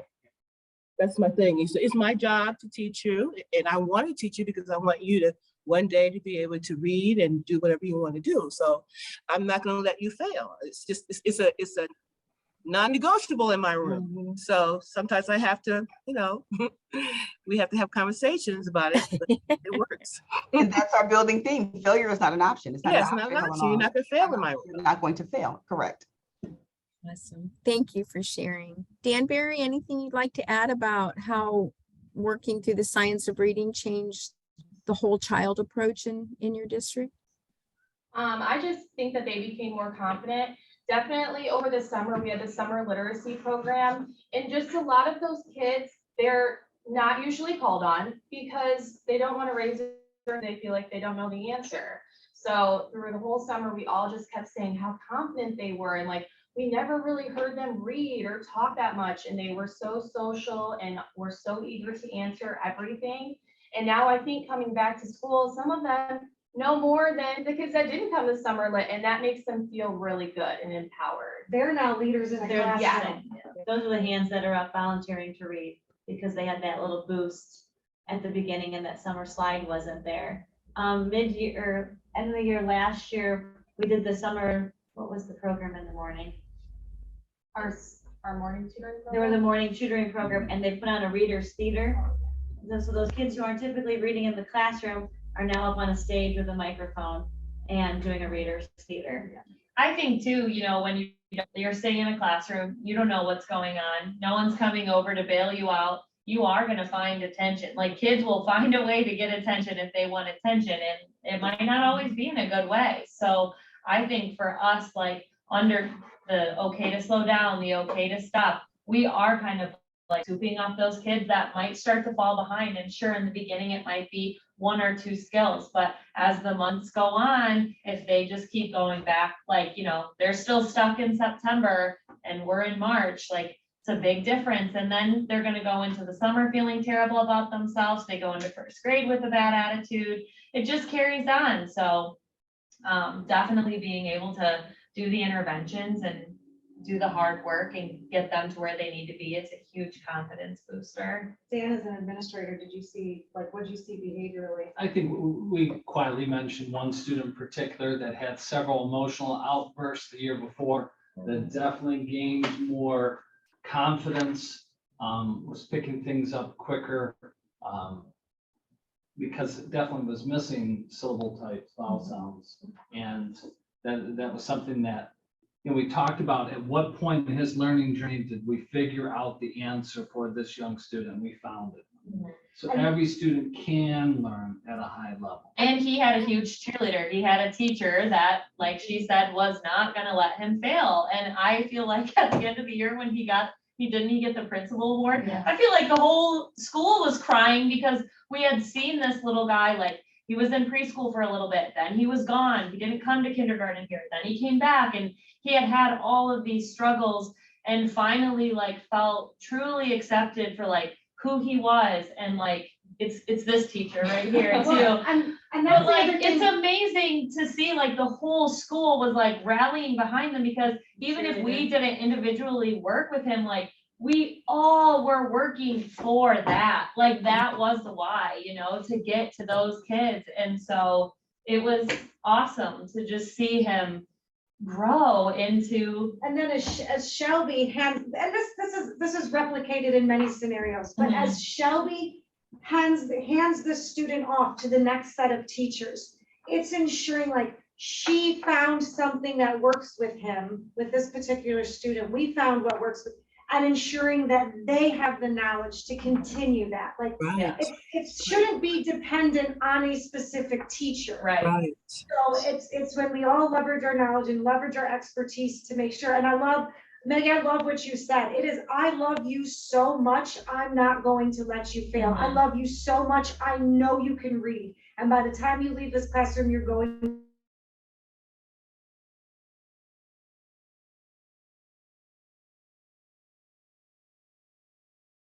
both of your districts, and the desire for your kids to be successful is so evident. It is just, it is really, really super nice to see.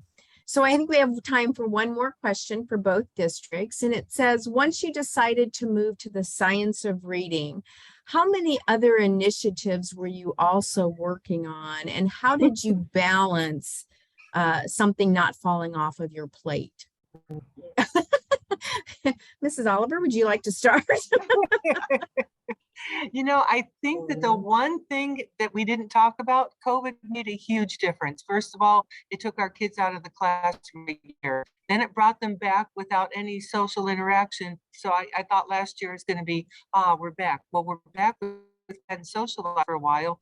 This year I thought, now that's behind us. Well, now everyone's having a difficult with hiring. I think if we could just say that COVID never happened, I think we could be handling everything coming our way. It's being a teacher means you're going to be overwhelmed and juggling all the time. And the greatest skill is to keep your focus on what the child needs and time management for yourself. I really think COVID made a larger impact for a longer time than I hoped it would. And that's what I see when I work with these students. That's what I see. Like when you're online, I couldn't give you the manipulatives. When you're online, your brother was fighting with you. You know, a lot of things that we didn't have control over. We always have more than we can do. And, you know, it's always, that juggling act is always there. But I think keeping our focus on why we're here, what we're doing, and then if I could just wish COVID away, that's what I would have done, but nope, not in my power. But I think that was the one thing that I think made it a lot more difficult for everybody.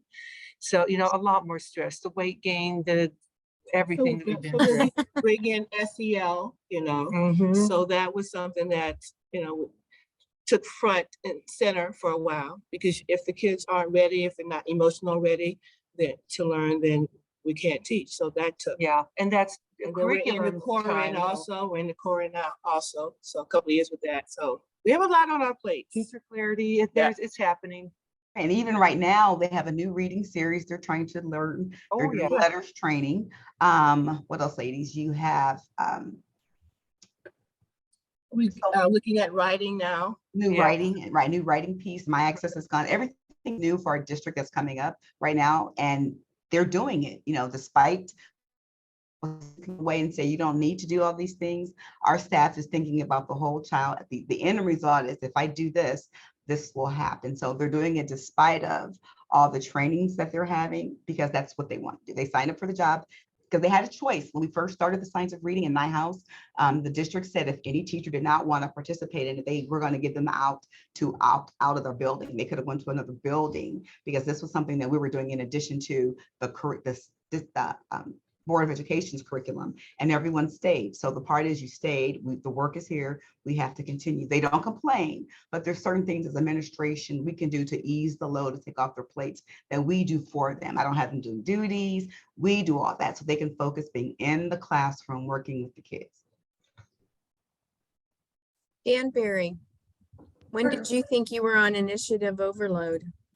So we're kind of chuckling here because we are actually, I mean, we're at a pivotal point in the history of our school district. I really have to say, and we are just getting very, very intentional and about our students learning, and that required a lot of change, and the change feeds into one another. But when we sat down here and you asked that question, we were all kind of talking. You know, we bull in the China shopped it. We, you know, probably did too much. But not only do you have, you know, you're still recovering from COVID and the pandemic, and we had what was called option 2. So that meant that our teachers would have some students who would virtually in live time, you know, through Google Meet, come into their classrooms. They could hear them, the students could talk, and it would come over the sound system, and vice versa. And so they were educating students in 2 different environments simultaneously, virtually and live. In addition to that, we were preparing everyone for our master schedule change. That takes a lot of preparation for increased time in math and literacy.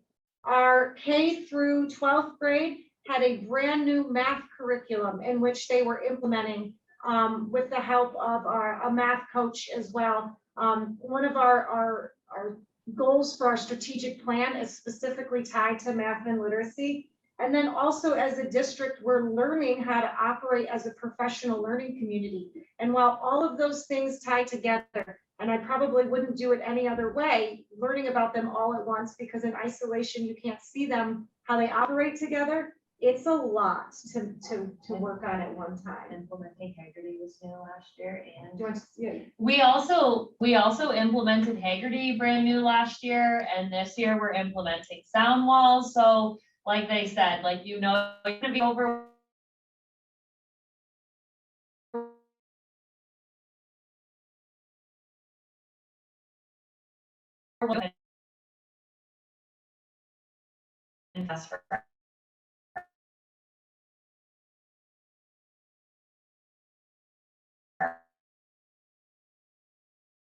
We're made.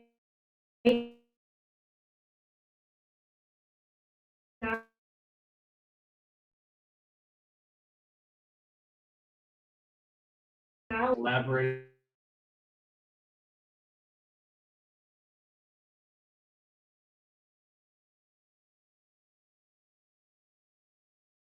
Change.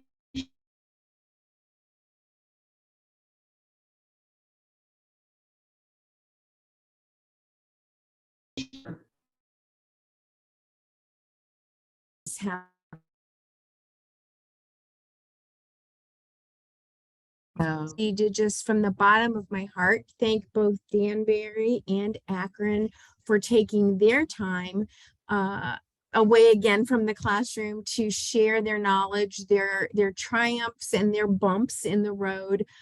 There's no better teacher than another teacher to go through this together. So your next meeting is in October, your Literacy Leaders Network, and we will get more information out to you in a very timely manner.